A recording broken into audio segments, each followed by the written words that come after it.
दो बंदों को क़यामत वाले दिन ना हुक्म होगा चलो दोज़ख में, तुम्हारे अमाल ऐसे हैं जिस पर फैसला जहन्नुम का है। एक ने दौड़ लगा दी दोज़ख की तरफ, दौड़ता जा रहा है तेजी से, और दूसरा ना एक कदम आगे रखता है फिर पलट के पीछे देखता है, फिर एक कदम आगे रखता है, फरिश्ते ले जा रहे हैं, फिर पलट के पीछे देखता है। दोज़ख का दरवाजा आ गया, रब करीम की आवाज़ रहमत आई, इन्हें वापस बुलाओ ना। दोनों को वापस बुलाया।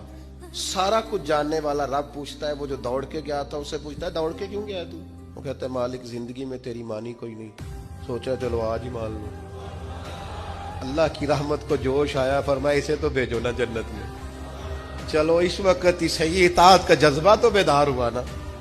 दूसरे से पूछा भाई तू क्यों नहीं जा रहा था? वो कहने लगा मालिक मेरी सारी जिंदगी उम्मीद रही है कि मेरे रब ने माफ कर देना, माफी मिल जानी है, करम हो जाना है, फजल ही होना है। मालिक दोज़ख का दरवाजा आ गया पर मेरी उम्मीद टूटी नहीं, मेरी कायम रही।